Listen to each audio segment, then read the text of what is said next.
ओ नबोलौँ तपाईँ राजाबाट प्राप्त शुभकामना सन्देश प्राप्त नभएको भए पनि यो शुभकामना सन्देश आएको थिएन भने पनि देश जुन अवस्थामा दल र नेताहरूले ल्याइ पुर्याएका छन्, देशको सार्वभौमिकता विदेशीको हातमा सुम्पिसकेका छन्, हस्ताक्षरै गरेर एमसीसी मार्फत हामीले भनेका थियौं कि यहाँ सार्वभौम सत्ता बेचेका छन् नेताहरूले। एमसीसी को पैसा, यूएसएआईडी को पैसा लगायत यो स्थितिमा राजाको शुभकामना सन्देश नआएको भए पनि हाम्रो संविधान बमोजिम नेपाली सेनाले तत्कालै राष्ट्रपति प्रधानमन्त्रीलाई अपदस्थ गर्नुपर्ने बेला आइसकेको थियो। राजाको सम्बोधन एकछिनलाई बिर्सिदिउँ, नेपाली सेनाले अपदस्थ गरेर यिनीहरूले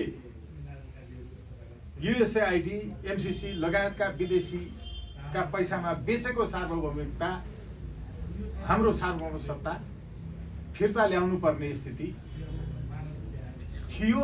संविधानले त्यसै भन्छ। म कानुनको विद्यार्थी हो। संविधानको तपाईले धारा 267 हेर्नुभयो भने त्यो धारा 267 बमोजिम अहिले नै नेपाली सेनाले राष्ट्रपति र प्रधानमन्त्रीलाई अपदस्थ गर्नुपर्छ। यिनीहरू विदेशी एजेन्टहरू हुन्, दलालहरू हुन्। यिनीहरूले नेपालको सार्वभौमिकता एमसीसी लगायतमा बेचेका छन्। अब यो पुष्टि गर्न जरुरी छैन। हामीले बोल्ने गरेको कुरा, बोल्दै आएको कुरा पुष्टि भइसक्यो। संविधानको धारा 267 ले के भन्छ भने नेपालको स्वतन्त्रता, सार्वभौम सत्ता, भौगोलिक अखण्डता, स्वाधीनता र राष्ट्रिय एकताको रक्षाका लागि नेपाली सेनाको एक संगठन रहनेछ। संविधानको अधीनमा हो, तर कानुन व्याख्या सम्बन्धी ऐन 2010 बमोजिम सरकार र संविधान अन्तर्गत नेपाली सेना शर्तमा मात्रै उभिन्छ। त्यो शर्त भनेको सार्वभौमिकता नेताहरूले नबेचुन्जेल मात्रै। सार्वभौम सत्ताको रक्षा सरकारले नगरी विदेशीबाट बिक्री भएको स्थितिमा संविधानकै रक्षा गर्न, सार्वभौम सत्ताको रक्षा गर्न यही धारा 267 बमोजिम नेपाली सेनाले यो राष्ट्रपति प्रधानमन्त्रीलाई अपदस्थ गर्नुपर्छ। अधिकार छ। म नेपाली सेनासँग विनम्रतापूर्वक निवेदन गर्छु, संविधान बमोजिम र सबै नेपालीहरूलाई अहिले राष्ट्रिय सार्वभौमिकताको रक्षाका लागि नेपाली सेनामा बिना वर्दीका सैनिकका रूपमा उभिन नेपाली सेनाले आह्वान गर्नुपर्छ। यो संविधानको धारा 48 ले भन्छ। संविधानको धारा 48 ले नागरिकहरूलाई आफ्नो कर्तव्य निर्वाह गर्न भनेको छ। यी बेग्ला बेग्लै नाम गरेका एउटै दलहरू मिलेर हाम्रो राष्ट्रियता अन्त्य गरे, हाम्रो सार्वभौमिकता बेचे। कहाँ बेचे अब पुष्टि गर्नु पर्दैन। यसैले यस्तो अवस्था आयो भने हरेक नेपालीलाई नेपाली सेनाले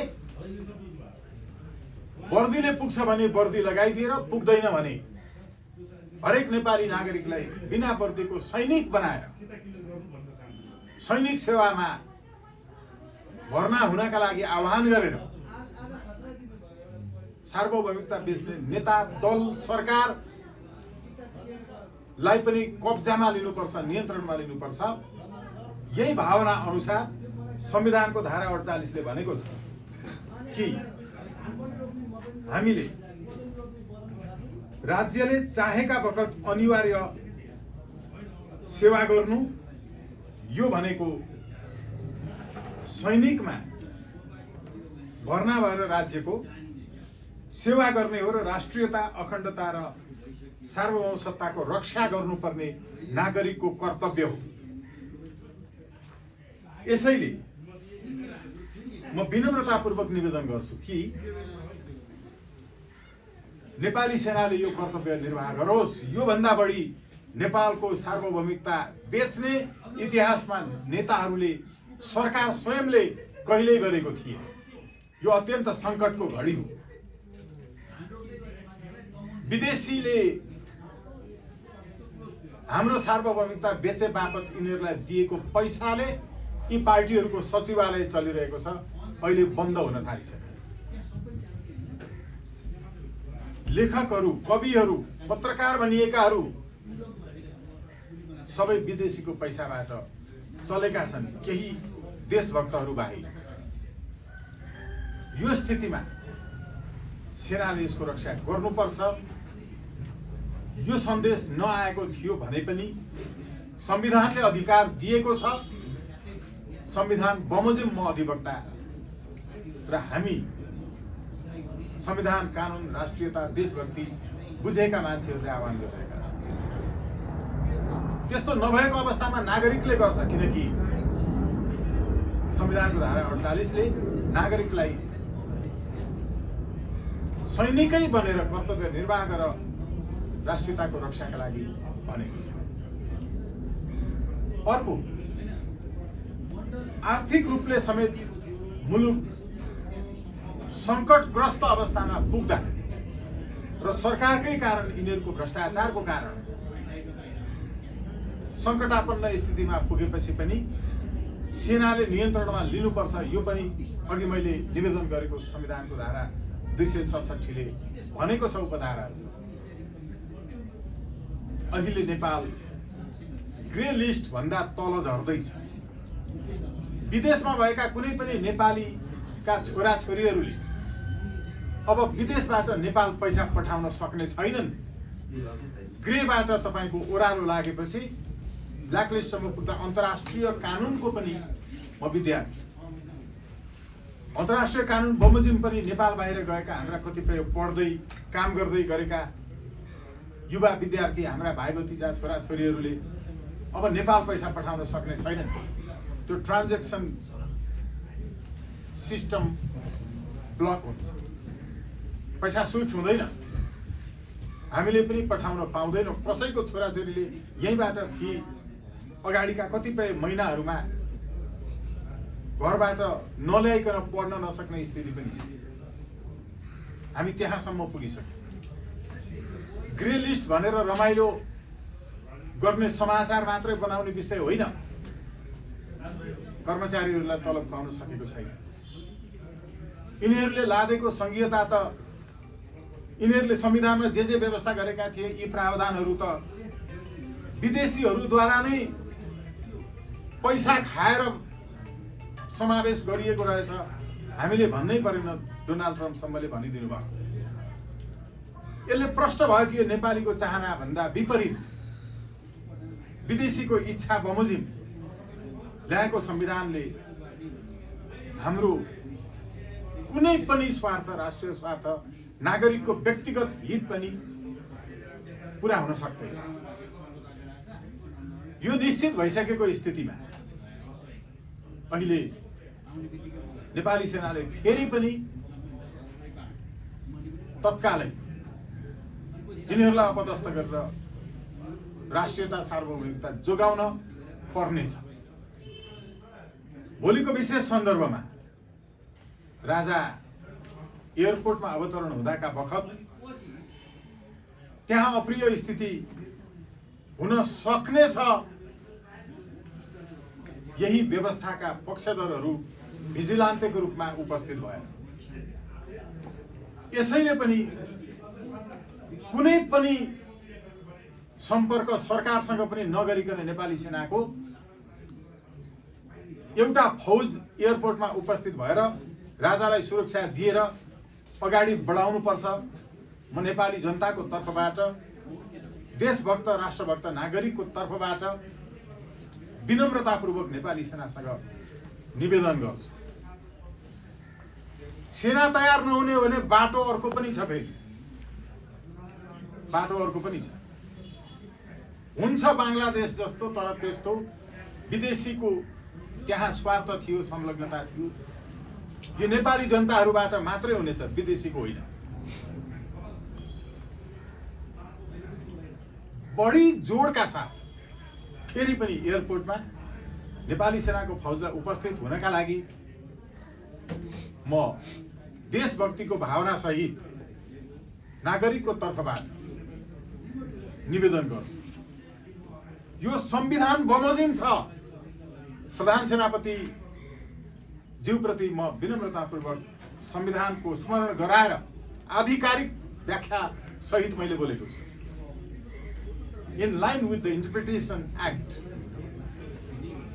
2010, यसलाई हृदयङ्गम गर्नका लागि म निवेदन गर्छु। त्यसो नहुने हो भने स्थिति नियन्त्रण बाहिर जान सक्छ। सँगसँगै केही यस्ता प्रश्नहरू छन् कि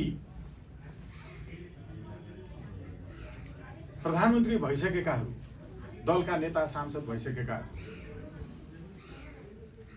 इतिहासको रक्षानमा पुगिसकेको, प्रेत भइसकेको, राज संस्था इत्यादि भनेर बडा तुच्छतापूर्वक दिने अभिव्यक्तिहरू हामी बौद्धिक मान्छेहरू, पढेका मान्छेहरू, तपाईँ नपढेका नेताहरूले त तपाईँभन्दा अघिल्ला नेताले भनेको कुरा सुनेर मात्रै पत्याउनु भयो। मार्क्सवाद के हो, लेनिनवाद के हो।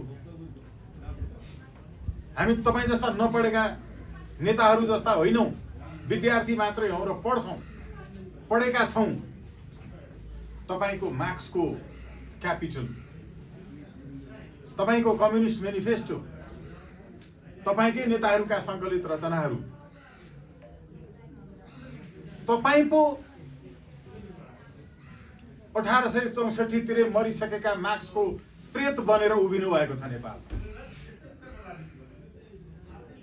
मरिसकेका लेनिनको भूत बनेर बसेका छन्। नेपालमा लेनिनवादी भन्नेहरू, मरिसकेका माओका प्रेतहरू छन् नेपालमा, माओवादी भन्नेहरू। तिनीहरूसँगै सँगसँगै उप प्रधानमन्त्री हुँदै आस्था बेचेर उप प्रधानमन्त्री पदमा जानेहरू पनि नक्कली राष्ट्रवादीहरू पनि देखिए। यसकारण म विनम्रतापूर्वक तपाईहरूले प्रयोग गर्नु भएको भाषा जो यो देश छोडेर कहिल्यै गएन,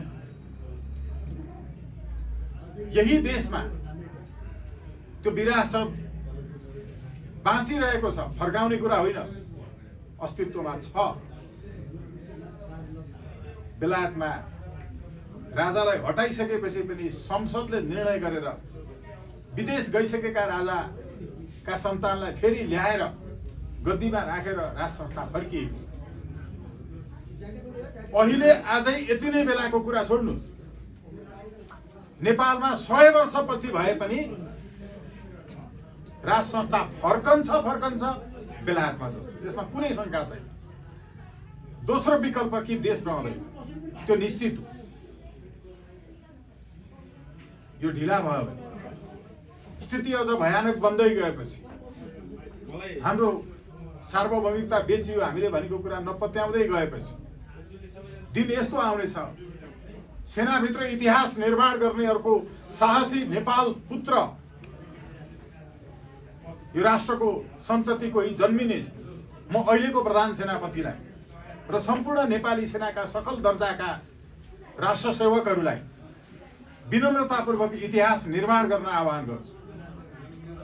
अपदस्थ गर्नुहोस् राष्ट्रपति प्रधानमन्त्रीलाई, किनकि संविधानको धारा 267 ले तपाईलाई अधिकार दिएको छ, नत्र जनताले गर्छ।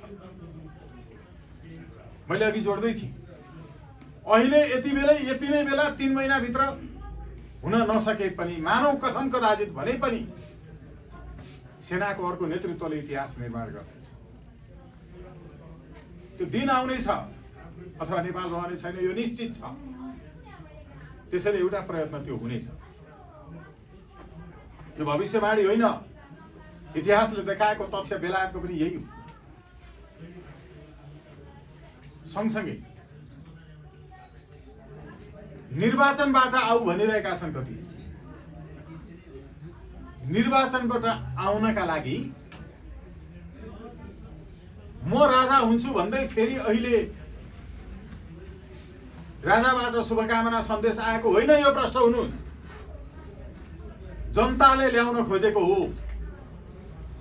राजा हुन मन भए निर्वाचन लडेर आउनुस् भन्ने ती अनपढहरूलाई म भन्न चाहन्छु, तथ्य बुझ।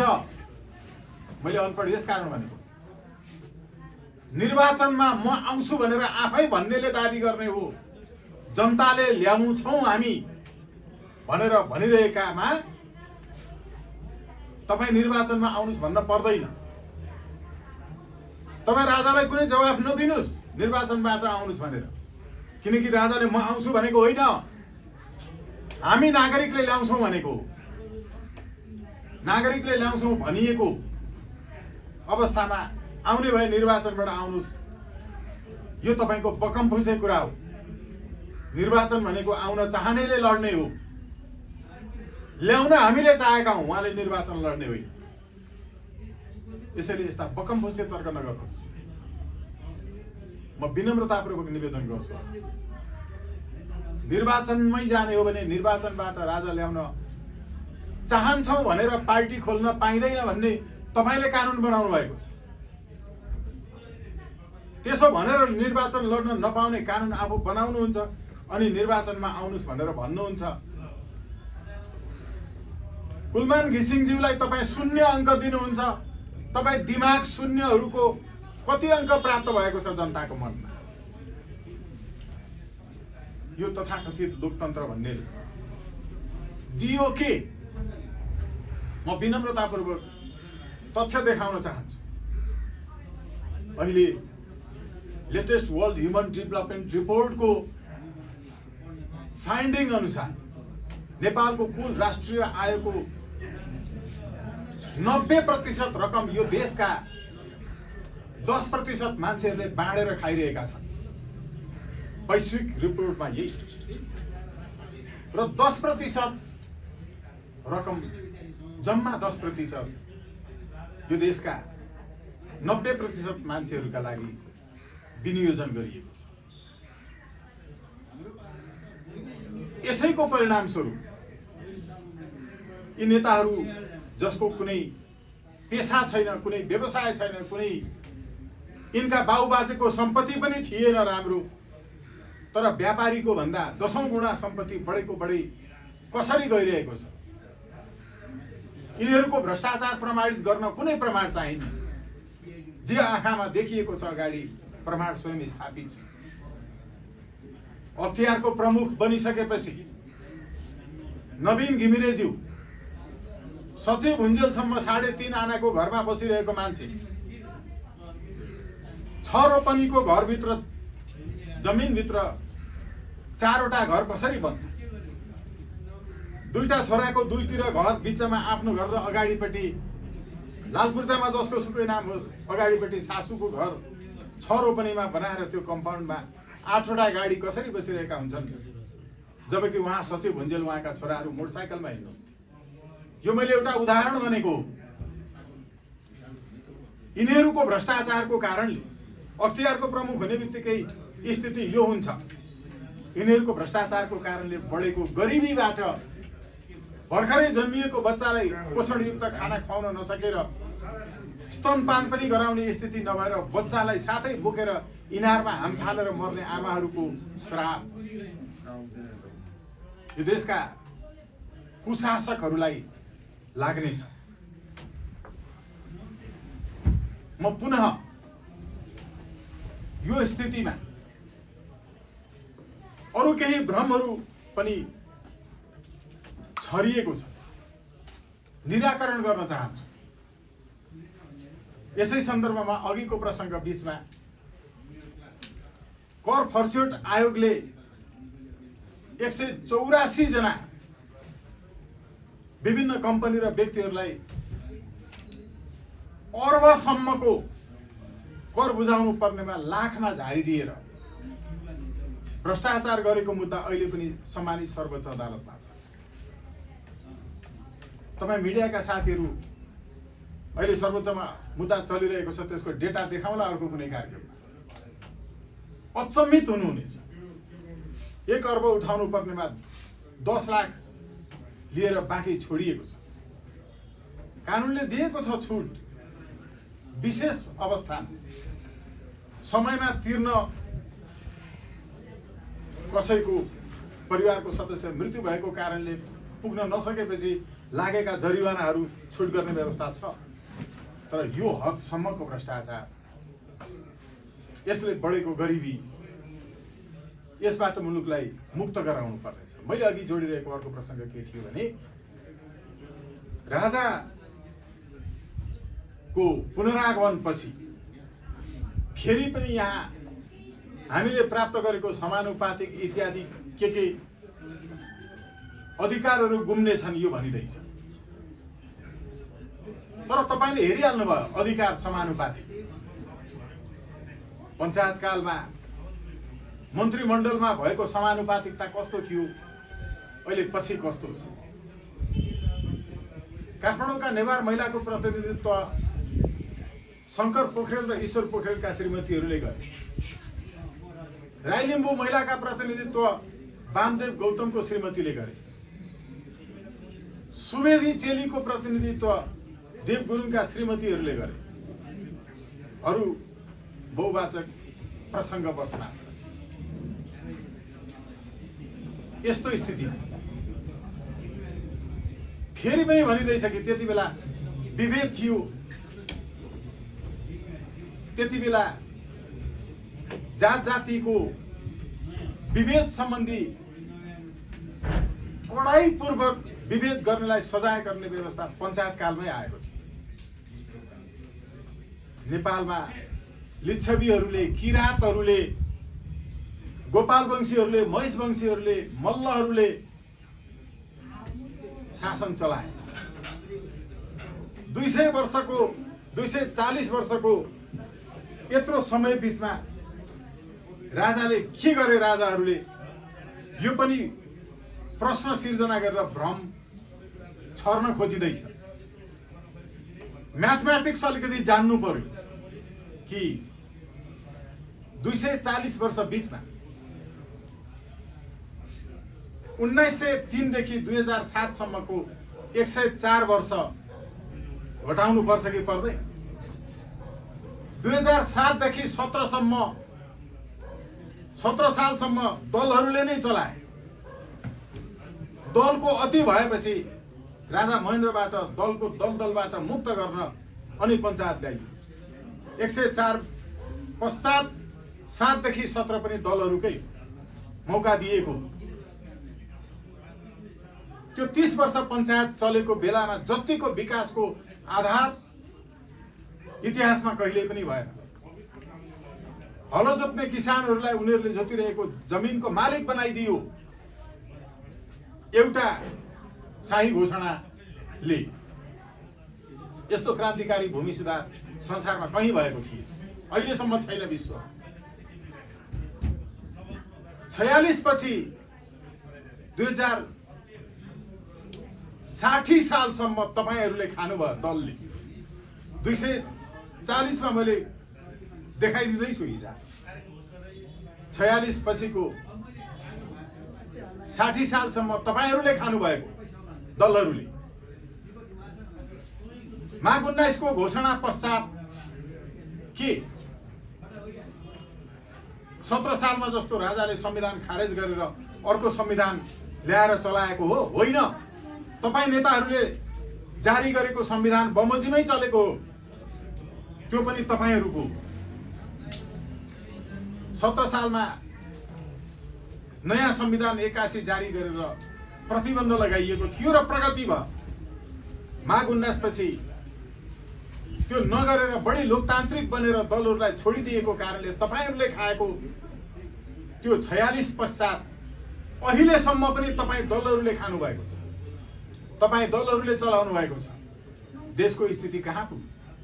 अब तपाईले देख्नुभयो यो 240 वर्षको इतिहासमा 240 वर्षको इतिहासमा केवल 30 वर्ष हो राजाले गरेको। त्यो 30 वर्ष जतिको विकास नेपालमा इतिहासमा कहिल्यै भएन। त्यो 30 वर्ष जतिको विकासको संरचना पूर्वाधार वैश्विक मञ्चमा नेपालको पहिचान कहिल्यै भएन। 240 वर्षको तपाईले जो भनिरहनु भएको छ भ्रमपूर्ण किस्सा यो बन्द गर्नुहोस्। 240 मध्ये 30 वर्ष राजाले चलाएकोमा अघिल्लो 104 वर्ष त्यति साना साना 2-2.5 वर्षका 3.5 वर्षका राजाहरू हुँदा राणाहरूले सदाका लागि राजतन्त्र अन्त्य गर्न सक्थे। राज संस्था उनीहरूले नचाहेर मात्र हो। तपाईहरूले त विदेशीलाई बुझाइदिनु भयो देशको सार्वभौमिकता। राणाहरूले 2.5 वर्षका राजाहरूलाई अन्त्य गरेर आफैलाई राजा घोषणा गर्न सक्थे, तर किन गरेन उनीहरूलाई पनि थाहा थियो। अघि मैले भनेको थिएँ निश्चित छ कि देश अन्त्य हुन्छ कि बेलायतमा जस्तो जति वर्ष पछि भए पनि त्यो अहिले नभए पनि राज संस्था 1, 2, 3 फर्कन्छ। अब 240 वर्षले विभेद गर्यो तपाईहरु भन्नुहुन्छ।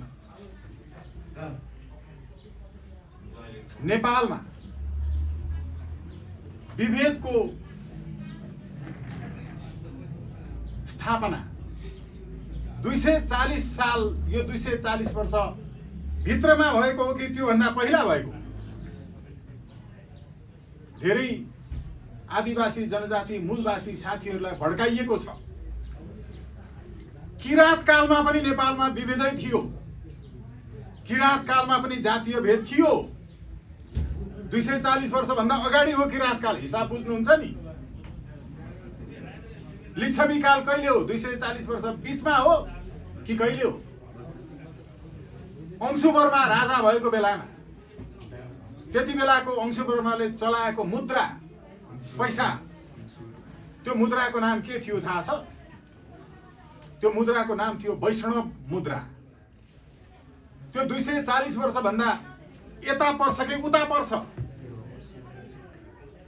हामी त किरातेश्वर महादेव मान्छौं। किरात कालमै पनि त जात जातिको प्रथा थियो। मानदेवले नै मानव न्यायशास्त्र लेखे पनि त्यही भित्र विभेद थियो। त्यो 240 वर्ष बीचमा थियो। पशुपतिको सन्दर्भ अस्ति एकजना पकमभूषे विद्वानले भन्दै गरेको सुन्दै थिए। पशुपतिको स्थापना कति वर्ष अगाडि भयो? म विनम्रतापूर्वक निवेदन गर्छु कि हामीले अहिले यो प्रेतका कथा भूतका कथा भनिरहेको त्यो विदेशी वाद मान्नेहरूका हकमा लागू हुन्छ। हाम्रो जिउँदै छन् राजा, हाम्रो राज संस्था जिउँदै छ। प्रेत तिमीहरूले मार्क्स, माओ र लेनिनको प्रेत बोकेर हिँडेका छौ। प्रेतको कुरा आजदेखि अन्त्य गर्नुहोस्। 240 वर्षको कुरा आजदेखि अन्त्य गर्नुहोस्। तपाईले 17,000 मारेर 5,000 को जिम्मा लिन्छु भने जस्तो हामी 30 वर्षको जिम्मा लिन तयार छौं। 240 वर्ष बीचमा त्यो 30 वर्ष भनेको राजाले चलाएको पञ्चायतको हो। त्यति बेला विकासकै मात्रै इतिहास थियो। त्यति बेलाका उद्योग धन्दा तपाईहरुले बेचेर खाइदिनु भयो। म विनम्रतापूर्वक निवेदन गर्छु, यति बेला नेपाल बाहिर भएका सबै नेपालीहरू एकपटकको नेपाली सधैँका लागि नेपाली यसलाई साँच्चै निरन्तरता दिनका लागि नेपाल बाहिरका सबै नेपालीहरूलाई राजाको कदमलाई साथ दिन म विनम्रतापूर्वक निवेदन गर्छु। तपाईले नेपाल आउँदा भिजा लिन पर्ने छैन। तपाईको राजनीतिक अधिकार यही निरन्तर हुनेछ। तपाई यहाँ भोलि पनि जनप्रतिनिधि समेत बन्न सक्नुहुनेछ। हामी नेपालीहरूलाई मर्न दिँदैन। नेपाली जहाँ जहाँ पुगेका छन् त्यहाँ त्यहाँ नेपाल पुगेको छ। राष्ट्रभक्तिको भावना, देशभक्तिको भावना यो। र अर्को निवेदन गर्छु, नेपाल बाहिर रहेका सबै नेपालीहरूलाई अब नेपालमा रेमिट्यान्स नपठाउन म विनम्रतापूर्वक निवेदन गर्छु। किनकि तपाईले साथ दिनुपर्छ नेपालको यो आन्दोलनलाई, यो क्रान्तिलाई, यो परिवर्तनलाई। तपाईले रेमिट्यान्स पठाउनु भएन भने यहाँको आन्दोलनले छिटो सफलता प्राप्त गर्नेछ। पठाउनु भयो अलिकति ढिलो हुनेछ, तर परिवर्तन हुन्छ। नेपाल बाहिरका साथीहरूलाई रेमिट्यान्स नपठाउन आग्रह गर्छु। अर्को, तपाईले चौमासिक रूपमा तिर्ने गर्नुभएको कर यो चैत्र मसान्तमा अर्को किस्ता तपाईले बुझाउँदै हुनुहुन्छ। नेपालभित्र रहेका व्यवसायीहरू, उद्योगी व्यवसायीले नेपालमा 2046 सालपछि सबैभन्दा बढी दुःख पाएको छ। त्यो के हो भने हाम्रा छोराछोरी भाइ भतिजाहरू विदेश जाँदाखेरि घण्टाको हिसाबले पैसा दिन्छन् विदेशीले काम गरेको। बिरामी भएको दिनको दिँदैन, आन्दोलन गर्न गएको दिनको दिँदैन। तर नेपालमा लोकतन्त्र भन्ने ल्याइदिएर उद्योगका कर्मचारीहरूलाई आन्दोलन गर्न गएको दिनको पनि तलब व्यवसायहरूले दिनुपर्ने स्थिति छ। नेपालमा पनि यसले यो मजदुरको श्रमजीवीको विरुद्धमा मैले बोलेको होइन, अझ बढी तपाईले पैसा पाउनुहुन्छ। त्यो के हो भने यो युनियनिजम खडा गरेको अन्त्य गर्नुपर्छ र तपाईले घण्टाको हिसाबले पैसा पाउनुपर्छ। आन्दोलन गर्न जाने अनि आन्दोलन गर्न गएको दिन पनि उनीहरूलाई मजदुरको अधिकार भनेर उक्साइदिएर अझै मर्ने स्थितिमा पुर्याएर अनि उद्योग धराशयी गर्ने काम 46 सालपछि बुझ्न पर्ने कुरा छ। घण्टाको हिसाबले पैसा प्राप्त गर्नुहुन्छ, यो मजदुर विरोधी कुरा होइन, अझ राम्रो कुरा छ।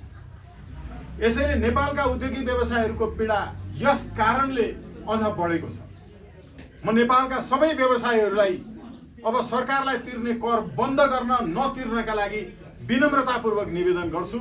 यो लडाईँ हो, नो ट्याक्सेसन मुभमेन्ट अबको मुभमेन्ट हो।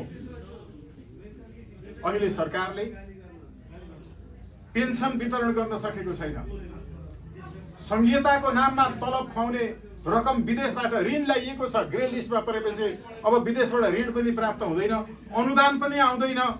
तर हामीसँग राजासँग हामीले अघिल्लो वर्ष इन्डियाबाट ल्याएको 67 अर्बको चामल आउने वर्ष नै रोक्ने योजना छ। सबै युवाहरूलाई अनिवार्य सैनिक स्वयंसेवामा राखेर उत्पादन सेना, निर्माण सेना र सेवा सेनामा भर्ना गराएर संगठनलाई, युवालाई उत्पादनसँग जोडेर राष्ट्रिय अर्थतन्त्रलाई बलियो बनाएर राष्ट्रिय उद्योगपति वर्गलाई, राष्ट्रिय पुँजीपति वर्गलाई संरक्षण गरेर दलाल पुँजीपति वर्गलाई अन्त्य गर्ने योजना छ। अर्को सँगसँगै युवराजाधिराजको सम्बन्धमा केही भ्रमहरू फैलाइएका छन्। गाँजा खाने भन्ने प्रसङ्ग आइरहन्छ। देश त गाँजा नखानेहरूले बिगारे म भनिरहेको छु। नेपाल आमाको रगत खाने भन्दा, घुस खाने भन्दा, युएसएआइडी को पैसा खाएर नेपाल बेच्ने भन्दा गाँजा खाने धेरै माथिको मान्छे हो। तर यो गाँजालाई प्रोत्साहन होइन। तर राजा फर्कने बित्तिकै नेपालमा गाँजा खेती सुरुवात हुनेछ र विश्व बजारबाट पैसा नेपालले कमाउनेछ। हामीले छोडेको सनपाटको खेती फेरि सुरु हुनेछ। त्यो उद्योग धन्दाको लहर फेरि सुरु हुनेछ। विदेशबाट सुन बोकेर नेपाल आउनेहरूलाई समाउने होइन। स्विजरल्यान्ड जस्तो बन्नु छ र स्विजरल्यान्डले जुनसुकै देशबाट जति पैसा लिएर आए पनि, सुन लिएर आए पनि उनीहरूले स्वागत गर्छन् एयरपोर्टमा। राजा फर्कने बित्तिकै विदेशबाट जति सुन लिएर आए पनि हामी एयरपोर्टमा सुन लिएर आउनेहरूलाई स्विजरल्यान्ड जस्तो स्वागत गर्छौँ। राष्ट्रले स्विजरल्यान्ड जस्तो बन्नुपर्छ होला नि, होइन र? बुझ्नु भएको छ तपाईहरुले? विदेशमा जाने साथीहरूले आफ्नो बुढी भएकी आमालाई एउटा ढुङ्ग्री लगाइदिन, घरमा सिरानी भिजाएर रुँदै रुँदै सुतिरहेकी श्रीमतीलाई एउटा सानो फुली लगाइदिन ल्याएको सुनहरू पक्राउ गरिन्छ। टनका टन सुनहरू भेटिँदैनन्। तर नेपालका मन्त्रीहरूले, गृहमन्त्रीले विदेशबाट सुन लिएर आउनेलाई एयरपोर्टमा फुलमाला लगाएर स्वागत गर्नुपर्छ। यो विदेशीका लागि बनाइदिएको कानुन हो। हामीले सिरा सिरा विश्लेषण गरेका छौँ। नेपाल अर्थोन्नतिका दृष्टिले, राष्ट्रोत्थानका दृष्टिले नयाँ युगमा प्रवेश गर्नेछ। निडरतापूर्वक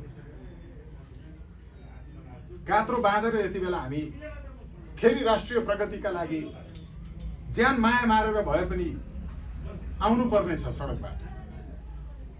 म विनम्रतापूर्वक यसकारण निवेदन गर्छु कि हामीले चाहेको वैदिक राज संस्था हो, वैदिक साम्यवाद हो। वैदिक राज संस्था र वैदिक साम्यवादको विषयमा अहिले लामो चर्चा गर्ने समय छैन। तर राजाले लिनुपर्ने कदमहरूमा निष्पक्षतापूर्वक मैले अघि जोडिरहेको युवराज धिराजको सन्दर्भ उहाँको सदिच्छा थियो कि माघ 19 पछि नेपाल छोडेर विदेश गएर पादरी बनेकाहरूलाई ल्याएर जिम्मेवारी दिनुहुन्न भन्ने थियो। असफल भइसकेकाहरूलाई फेरि ल्याउनुहुन्न भन्ने थियो।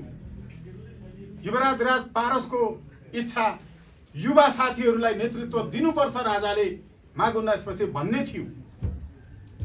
तर तिनै बुढा पुराना असफल भएर विदेश गएका व्यक्तिहरूका कारण र दलहरू समेतको त्यहाँ 5 बुँदे जुन सहमति गरिएको थियो 47 सालको संविधानलाई कायमै राखेर अघि बढ्ने भनेर राजासँग त्यो सार्वजनिक भइसकेको छ। त्यसकारणले युवराज धिराज पारसले युवाहरूलाई अब जिम्मेवारी दिएर माघ 19 पछि अघि बढ्नुपर्छ भन्ने चाहना पुरा हुन नसकेपछि उहाँमा वितृष्णा आएकै हो। यो मलाई राम्रोसँग जानकारी छ। लामो समयसम्म तपाईले बीबीसीमा सुन्ने गर्नुभएको त्यहाँको राजप्रसाद सेवाको रिपोर्टिङ गरे जस्तो म आफै मेनस्ट्रिम पत्रकारितामा रहँदा मैले राजप्रसाद सेवाभित्रको रिपोर्टिङ धेरै वर्ष गरेँ। लगभग 25 वर्ष मैले पत्रकारितामा काम गरेँ। त्यति बेला पटक पटक भेटेको छु दरबारमै गएर पनि। मलाई जानकारी भएको म बताउँदैछु। युवराज धिराजले युवाहरूलाई ल्याउनुपर्छ भन्नुभएको कुरा पुरा नभएपछि वितृष्णा जाग्नु स्वाभाविक थियो। सही सूचना मान्छेले प्राप्त नगरेपछि दलहरूले एक ढङ्गले दुष्प्रचार गरेपछि जनतामा भ्रम सिर्जना हुन गएको थियो। यी लाल कमरेडहरू कम्युनिस्टका लाल किताबहरू पढेर लाल पूर्जा मात्रै बटुल्ने पेसामा लागे। ललिता निवासको लाल पूर्जा जसले आफ्नो नाममा बनाए फिर्ता गरेको भनेर एक आना मात्रै फिर्ता गरेर बाँकी कप्लक्क खानेहरू न्यायाधीश भएर बसिरहेका छन्। निर्णय गर्यो मन्त्री परिषदले, तर कर्मचारीहरूले जेल सजाय भोग्नु पर्यो। कर्मचारीहरूलाई मुद्दा लगाइयो। निर्णय त्यही हो, त्यो भ्रष्टाचारपूर्ण निर्णय थियो अदालतले भन्यो। तर नेताको पेसा भ्रष्टाचार गरेर खाने हो, त्यो नीतिगत निर्णय हो, उनीहरूलाई मुद्दा लगाउन मिल्दैन विशेष अदालतले भन्यो। अर्थात् संविधान नै कानुन नै नेताहरूलाई भ्रष्टाचार गरेर खान दिने पेसा सुरक्षित गर्नलाई बनेको छ। यसलाई खारेज गर्नुपर्छ संवैधानिक भनिएको यो व्यवस्था।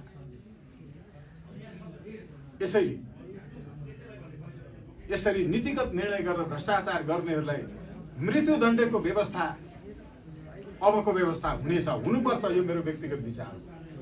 म त्यसका लागि लडिरहनेछु। राजाकै फेरि पुनरागमन पश्चात पनि यो कानुन निर्माण भएन भने म त्यसका लागि सधैँ लडिरहनेछु। म विनम्रतापूर्वक निवेदन गर्छु कि अहिले हामीले नेपालमा सम्झौँ एकपटक प्रहरी साथीहरू, तपाईले लगाउने जुत्ता फाट्दा तपाई आफ्नो गोजीको पैसाले सिलाउनु पर्छ। तपाईलाई 5 वर्षमा एक जोर जुत्ता दिन्छ प्रहरीले। शोषण गरिएको छ तपाई विरुद्ध। तपाई शोषणको विरुद्ध उभिनुस्, यो सत्ताको विरुद्ध उभिनुस्। हामी तपाई प्रहरी साथीहरूको, सशस्त्र प्रहरी साथीहरूको पक्षमा छौं।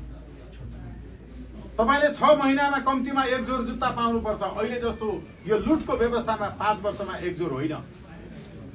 तपाईका कपडाहरू त्यस्तै छन्, कमसल, त्यसमा भ्रष्टाचार भएको छ, थाहा छ हामीलाई। सडकमा धुलो धुवाँ खपिरहने, सधैँभरि ड्युटीमा खटिरहने तल्लो दर्जाका भनिएका प्रहरीहरूको तलब कति छ अनि माथिल्लो दर्जाका हाकिमहरूको कति छ? उनीहरूको काम केवल नेताहरूको षड्यन्त्रमा सहयोग गर्ने मात्रै छ। तलब तपाई तल्लो दर्जाका भनिएका प्रहरीहरूको र आइजिपीको बराबरी हुनुपर्छ। माथिल्ला पदका मान्छेहरूको केवल भत्ता मात्रै तलब भन्दा केही अनुपातमा बढी हुनेछ। श्रम गर्नेले प्राप्त गर्ने हो पारिश्रमिक। श्रम तपाई तल्लो दर्जाका भनिएका साथीहरूको बढी छ। यसैले विनम्रतापूर्वक म निवेदन गर्छु कि मान्छेहरूले भनिरहेका छन् योजना खोइ इत्यादि, त्यस्तो होइन। योजना छ, योजना सबै सधैँभरि सार्वजनिक एकैचोटि हुँदैन। धर्मको कुरा कतिले भन्छ कि यहाँ अन्याय भएको कारणले परिवर्तन भइरहेको छ, जनजाति साथीहरू, मूलवासी साथीहरू, आदिवासी साथीहरू, तपाईहरूको संख्या यो व्यवस्था परिवर्तन भनिएको, लोकतन्त्र भनिएको, गणतन्त्र भनिएको व्यवस्था आएपछि अझ बिग्रिएको छ। किनकि अहिले नेपालका अधिकांश जिल्लाहरूमा किराँत सभ्यताको अन्त्य हुँदै त्यो क्रिस्चियनिटीमा प्रवेश गरेको छ। कसले बोलेको छ यसमा? आदिवासी जनजाति, मूलवासी साथीहरू, किराँत साथीहरू, लिम्बुवान खम्बुवानका साथीहरू,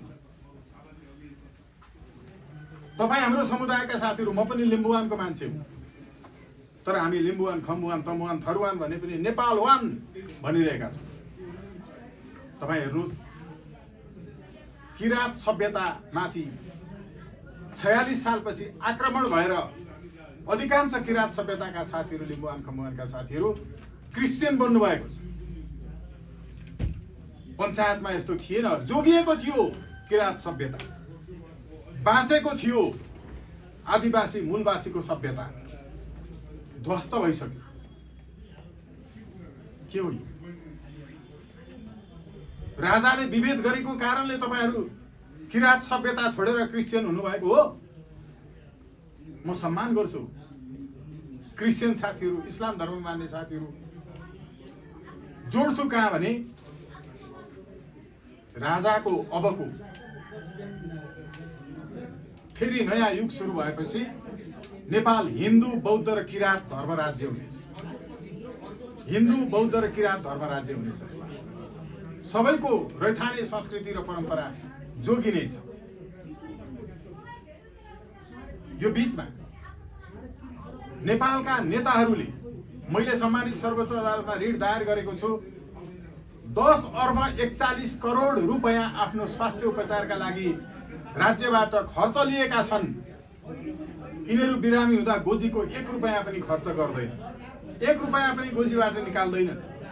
अब उहाँहरूले यो 10 अर्ब 41 करोड रुपैयाँ राज्य कोषबाट तपाईँ र मेरो पाकेटमा हालेर लिएको बेलामा 9834 जना नेपालीहरू जीवनजल खान नपाएर मरे।